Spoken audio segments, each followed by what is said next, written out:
Erev Tov à tous, bonsoir, j'espère que vous vous portez bien. Je suis heureux de vous livrer un petit commentaire, mon premier commentaire post-déconfinement en quelque sorte.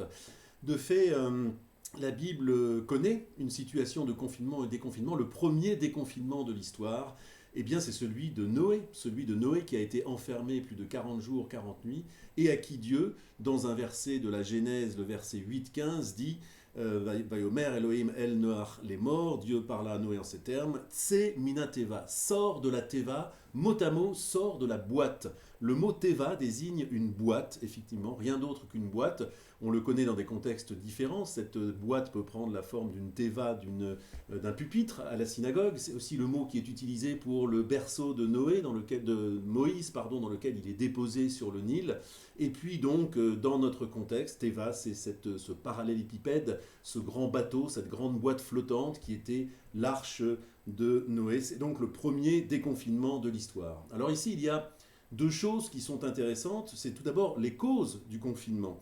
Dieu avait demandé à Noé de construire cette boîte, de se confiner, parce que en Genèse 6, 11, 12, nous est-il dit, la terre s'était corrompue et elle s'était remplie de hamas, d'iniquité, de violence en quelque sorte, et les hommes avaient perverti, nous dit-on, leur voix, que la terre était corrompue, toute créature ayant perverti sa voix sur la terre. Ishrit kol basar et darko. Ce qui est intéressant, c'est que d'une part, le personnage de Noach répond parfaitement à la situation, dont le nom même, Noach, signifie reposer. Il est question ici de reposer la question du monde pour le restaurer. Et puis, il ne s'agit pas de tirer de conclusions hâtives, d'établir un parallèle sur les causes, nous n'en sommes pas là, mais effectivement, il est intéressant de voir que la Bible conçoit qu'à certains moments, le monde va tellement mal, il est tellement rempli de violence, que la voie normale des choses est interrompue, qu'il y a un emballement du système, qu'il faille en effet reposer les choses de manière un petit peu dramatique pour pouvoir refonder un monde. C'est une notion intéressante. La deuxième grande chose intéressante à propos de cette expression Tse Minateva, sort de la boîte, c'est que le mot Teva ne signifie pas seulement boîte justement, mais aussi un mot, M-O-T. Et donc l'injonction ici prend une toute autre valeur, on le conçoit. Tse Minateva voudrait dire sors des mots, sors de tes petites boîtes de langage que tu as l'habitude d'utiliser, imagine un autre langage pour reconstruire le monde.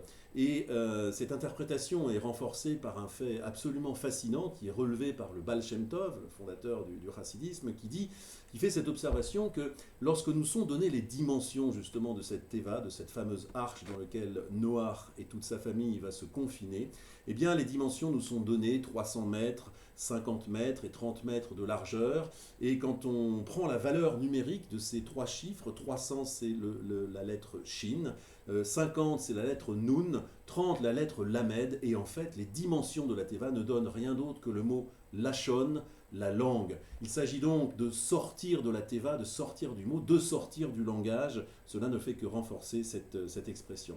Alors on pourrait dire que l'un des enjeux du confinement est là, se situe entre autres ici. Bien sûr, la pente est forte pour que nous reprenions nos vies d'avant, peut-être même que nous rattrapions le temps perdu. Économiquement, c'est certainement une tentation très, très légitime. On a beaucoup rêvé au début du confinement, on entendait certains oracles, certaines visions, certaines oppositions tranchées entre le monde d'avant et le monde d'après. Bien sûr, il ne faut rien en rabattre sur la volonté sans doute de changer pas mal de choses de ce monde qui nous a menés, en tout cas à cet égard, dans l'impasse, même s'il faut accepter aussi une part de hasard. En tout cas, il serait dommageable, même si nous cherchons à rattraper le temps perdu et à reprendre le cours de nos vies, il serait sans doute dommageable de ne pas en profiter pour essayer au nom d'un réalisme un petit peu teinté de cynisme, de dire non, il ne faut pas essayer de restaurer les choses, il faut sans doute le faire. Et l'un des enjeux, c'est effectivement sans doute de reposer la question du langage. Le langage, c'est un intermédiaire qui nous permet d'agir sur les hommes, d'agir sur le monde.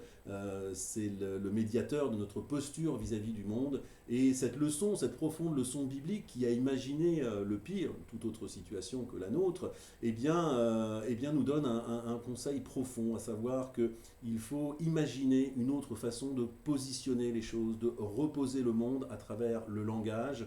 La manière dont nous allons utiliser le langage dans cette période de déconfinement de l'après est certainement majeure pour nous aider à reconstruire le monde, faire en tout cas qu'il soit un endroit certainement un peu meilleur. C'est ce qu'il faut se souhaiter tous. En attendant, portez-vous bien et je vous dis à très bientôt. Erev Tov.